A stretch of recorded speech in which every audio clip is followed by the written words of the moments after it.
Are you ready to transform your summer into an epic splash-tastic adventure?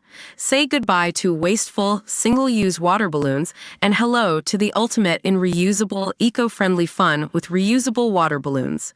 Check out the link in the video description to get yours on Amazon today. Doctors who watched Joe Biden's address to the nation tonight have revealed the subtle clues about the president's health. They pointed out that the speech was relatively short, coming in at just 11 minutes. And that Biden read exclusively from a teleprompter, making it difficult to make a definitive assessment of his mental and physical well-being. However, Virginia neurologist W. Kris Winter picked up on the 81-year-old's low blink rate.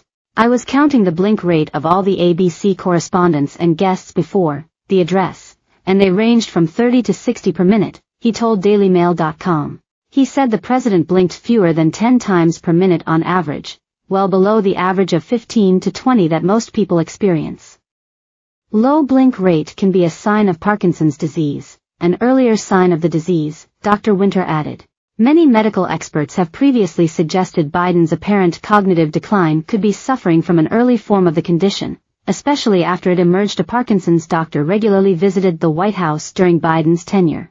Meanwhile, Dr. Ernst von Schwartz, a cardiologist in California, said Biden's dry mouth, fixed stare, very little, hand movements and gestures, could be signs of cognitive decline caused by his age, or a neurodegenerative condition, such as dementia.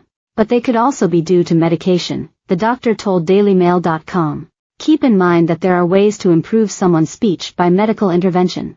The use of medications such as psychostimulants, like Adderall or Ritalin among others, is very common for many to take just before lectures or presentations or official tasks since they increase dopamine availability in the brain, which then temporarily can modify the trajectory of cognitive decline and improve speech, attention and the capability to communicate. I am not saying that President Biden is on stimulants, but it would not be that unusual to use. Biden addressed the nation for the first time tonight after revealing his decision to pull out of the presidential race in a shock announcement Sunday that is said to have caught even his close team by surprise. Despite having nearly 4 days of practice, the president flubbed several lines and at times spoke so quietly that white noise could be heard during the broadcast. Dr. Winter said a low voice was another warning sign of Parkinson's. He suggested the quietness of Biden's voice may have led technicians to turn up his microphones, lead to more background noise being picked up. The doctors also highlighted Biden's generous application of makeup. They said he appeared more orange than usual, likely to mask the president's pale skin, which may have gotten worse when he was unwell with COVID this past week. Dr. von Schwartz said, clearly there was lots of makeup. I think he is probably very pale, you could see it on the neckline.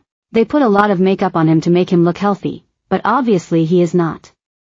He is very frail in my opinion. Both medics agreed that Biden appeared no worse than at previous times over the past few months, which suggests that while he may be declining, it is not enough to warrant urgent medical attention. But Dr. von Schwartz added, he was reading from a teleprompter, which is just a repetition technique, which makes it hard to measure his intellectual capability. But anyone can do that, you don't need to be a genius to do so. He added, a practice speech read from a teleprompter is not a proof for full mental or intellectual capacity. Both said it was also difficult to assess his movements because he remained seated for the full speech. Dr. Winter said, overall, I thought he did well. He could sit there, talk with conviction. There was cadence in his voice. I don't know if it proves anything, but it certainly doesn't continue to show a rapid decline. He added, if that had happened 3 weeks ago, I don't think anyone would have said they had lost confidence in Biden. Dr. von Schwartz said, in general, of course, would have expected a good, sound and intelligible speech from President Biden today, and he did well. From my point of view of dealing daily with the elderly as a cardiologist and aging researcher, I think President Biden is an octogenarian who deserves to get more rest, support and appropriate medical attention.